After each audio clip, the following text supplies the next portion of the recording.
there all year. Yeah. Something that went under the radar, but I think mattered, was Deebo saying on, I think, his podcast or something, that he got a call from John Lynch the day of the trade deadline and got worried he was being traded, but it was about something unrelated. I thought that was, Purdy played well and the throw to Kittle was excellent, but that was a uninspiring overall performance against a Bucs team that was on a short week after an overtime game. Injury depleted. Right, that is injury riddled. And, I mean, with respect to one of the Avengers, Deebo Samuel, you haven't played well enough to be yelling at other people about their jobs. Who plays well enough to jack someone in the throat? Yeah, well, that part too. Can push in. Good point. And it also he has played well enough to make percent here. Tell me if you guys disagree. There's an element I've always hated about the college coach. This used to be bigger than it is now. Like grabbing a player or face mask, whatever, because it's a power imbalance. It's like anytime you put your hands on someone who's not allowed to put their hands back on you, to me is kind of a soft move. And I feel that way here. Oh, really? Yeah, because he's Deebo. He makes $30 million a year. It's the long snapper and the kicker. And those guys, I don't know if they're even allowed to hit him back. It's a good move with no helmet. And so I didn't like any of it. I'm with Nick. Like, you're hitting the long snapper and the kicker. And the contract issues at the start of the season. Now you're in a game, you get CMC back. You'd think things would be looking up. And you have this type of altercation week 10 in the season. That's something and not something good. I agree that the vibes have been out. Remember, I flirted with funk. Oh, yeah. Super natural funk. But yeah, so the vibes are a little off. I'm not the only one who flirts on this. Yeah, the vibes are a little off. But this, nothing. Nothing. No, in fact, I kind of like it a little bit. Show some fire. I don't mind, because here's what happened. Here's what happened. Deebo was saying to this dude, man, I'm sorry. We're working our butts off, and you missed 3 very makeable kicks. I'm ticked off. Not super makeable. They were like 40. A couple of them were in the 40s. I mean, those are. I'm pissed off if I'm Deebo Samuel. I'm like, dude, and I don't think he was ripping it. I think he was like, bruh, get it together. And then the long snapper protected him, which again I like. This is easy, Coach. You've seen this. Deebo even apologized. I'm sure he's made up with these dudes. I've been in. You've seen fights in locker rooms. This is nothing. You can have a fight. Punches on the sideline. He after this, what did the kicker do? He made it. That's right. And Deebo said, "I think I lit a little fire," and he showed the dog. It's actually good leadership. You can come.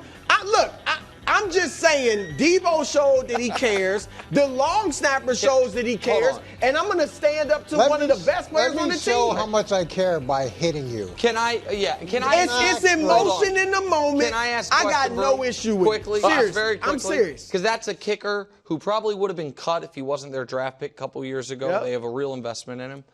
Do you think he's under more or less pressure the next time he takes the field? Well, the next time he took the field, he made the field goal. I understand. A game winner. But I'm more saying in general, but and the snapper. I don't think it's good for them. I don't think they're good. You can have arguments. You can have fights. Bro, he hit the dude in the throat. Look, you have arguments. You have fights in locker rooms. That wasn't in the locker room. It doesn't always. That was on the sideline. Fine. It doesn't always mean that there's going to be a problem. Love it. I bet you they'll be fine after it. I mean, it'll be all right. I doubt they hang out a bunch to begin with. Hey, you want to come over there? Printed, they're sculpted. Nick, the voice of reason on a quarterback. Exactly. Oh, give me a break. Right. 135 yards. Got sacked 9 times while I was looking around, scared to throw the ball. Who said that, Josh? Wilds, who did you think should go number 1 in the draft? Unfortunately, I was a victim of the sports media machine. And although I was a little bit worried about the tape of the Trojans playing San Jose State. No, you were not. You were all in on Caleb number 1. Well, because I wasn't grinding North Carolina football. Your job. Do your job. I like Jaden, too. Okay, go ahead. What's this dumb question we're doing? I don't even know. Something or nothing. Drake out playing Caleb, something or nothing. Nothing. Something. Nothing. What do you mean nothing? The bar was set so low in that game that for him to outplay Caleb wasn't going to take a lot. Coach is not a Drake May guy yet. I think he might want to hold on printing players. We should keep points on this one because I'm running away with it. Something. This is something. Thank you. This is ungraded. I mean, Drake may have less talent around him. Thank you. His weapons aren't nearly as good. Neither one of them appears to have Vince Lombardi as the head coach and offensive play caller. And he goes into Caleb's building when Caleb needed a big game. Thank you. And outplayed him.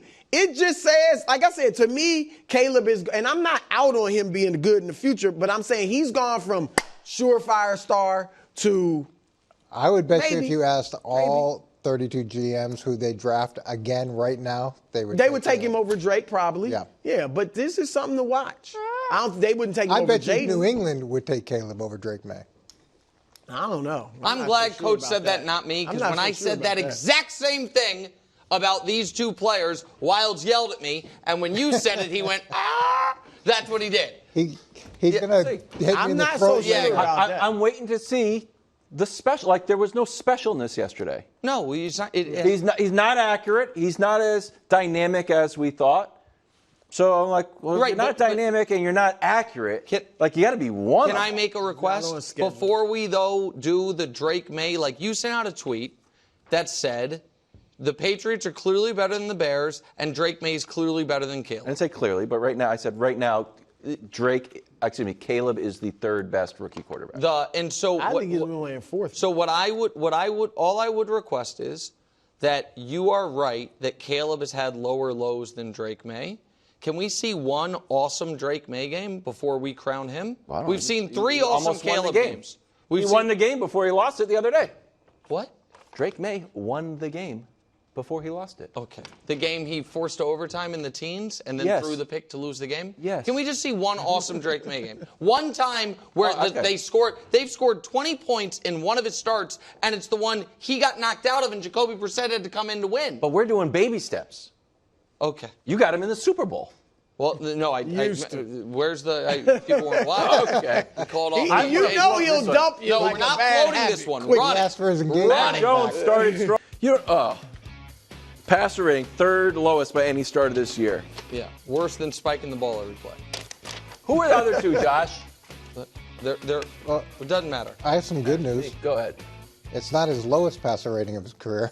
No. He was worse last year in Wilds, this October. He didn't 10th, look good. That's right. Yeah, Thank you. 30. Listen, first of all, Dusty, play the animation, please. Of what? If we're going to do this, we're going to do it right.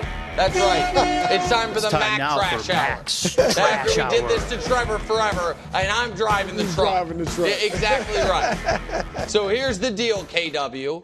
You have made us make this guy who 50 players a team, 30. There's about 1,700 players in the league. He's roughly the 1,697th best player in the NFL. You have made him a staple of the show. I tried not to. When the Jags traded for him for a 7th-round pick, you talked quarterback controversy. That's Last true, though. week on Friday, Coach, you weren't here. On Friday, throughout the show, you know how like when there's a big baseball game on Fox, it'll be like 6 hours, 11 minutes until first pitch of NLCS? Wilds had that going. The countdown for Mac. Countdown for Mac Jones. It was on Fox. What? Yeah, there was 10 games on Fox yesterday.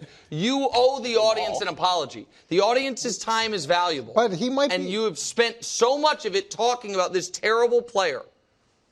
I can't go anywhere. Kevin, he might be on like the Baker Mayfield, Geno Smith journey, where this is stop two, and he's a couple stops away from give really him a lifeline. Sam Darnold, he's on that journey. Consistently makes bad decisions. So did those Coach, other three. Go, KW. I don't have anything to say. He makes bad decisions. When I saw him walk into the stadium with a T-shirt on, I didn't like it. And then when I saw him bumble the snap, I was like, that's not great. Then he threw an interception. I'm like, surely he's not going to throw another interception. And he did it again. The guy he went to the Pro Bowl, we went to the playoffs, or his rookie year. If he didn't love throwing the ball to the other team, he'd be a great quarterback. What's he good at? What's his He's best? Accurate. He is? Yes. Based on what? Completion percentage. Did you see it? Well, some of the balls went to the other team. Okay. He hasn't played in a little while. He's a little rusty. He's warming up. He had to get Wasn't great, but I can't go anywhere. What What do you mean you can't go anywhere? What am I going to do? Just stop talking about it. I'm trying to move on to Sam Darnold. No, we're not doing Sam Darnold. Chiefs Bills next. Bad news for the Bills because Mahomes is 11-3 as an underdog, including 5 straight W's. Something or nothing. Mahomes as an underdog. It's something marvelous for the Chiefs. Great take, bro. You're crushing They're this segment. 9-0. They obviously didn't play great against Denver. Just a little motivation. You know, we're 9-0. We beaten everybody on our schedule, and they're favored over us. Oh. We own this team. They're going to go in there with guns blazing against the Bills. Score 20 So they points. didn't. The motivation that they may have needed is now being given to them by Vegas. So this is excellent for Chiefs. Love it. I'm thinking for my upset alert, I might take the Kansas City this week. I'm not sure. that, Coach. I'm flirting with it right now. I'll let you know. Monday, we're That's talking a- upside. That's Friday a Friday segment. segment. He's claiming it right now. I He's just want laying claim. to put it on the Right, board he's before laying anybody claim else to gets it. to it. Yeah, it'd be a nice upset alert, I think. Wow. But the Bills now have scored 30 points, 5 straight games. They're, what are they, 8-2? 8-2, yeah. First time since 1993. They're playing at home. Typically, home field advantage is worth 3 right out of Vegas. So Yeah. I don't see anything that's unreasonable with this line Well, listen, at all. If you guys remember, before the year, I said the Chiefs are going to go 14-3, and the 3 losses would be 1 divisional game, 1 dumb one, and the game in Buffalo. Yep. Because the Chiefs are, listen, they're a kind team in addition to being a great team. And while they win the actual Super Bowl, they do try to let other teams win their Super Bowls. And the regular season game against Kansas City is Buffalo's Super Bowl. With that said, this line infuriates me. It is outrageous, and the fact that it has moved greater and greater in Buffalo's favor is an absurdity. Here is what I'll say. If the Chiefs win this game, Buffalo is in a really weird spot for the final 6 games of the year. They have a 5-game lead in their division, and they'll be eliminated from the 1-seed contention. So they will have a third of the season left with basically their seeding locked. Like they, you know what I mean? That they'll be 2, 3. They can't get the bye, and they can't fall out to where they don't have home field in the first round. So from a motivational standpoint, the Bills should be at peak motivation. I also felt like this Sunday's game was a bit of a look-ahead spot for Kansas City, but this is something, and it's something insulting to Kansas City, but it was predictable. Told you on Friday they'd be underdogs because Vegas is dumb when it comes to the Chiefs. Consistently dumb. Brew, you won that segment. There's no winning in that segment. no I know, winning. but if there was, There's no you crushed it. scoring. Coach, you didn't even come close. Thanks for watching. Subscribe here to get more from the show and to check out clips from other shows on FS1.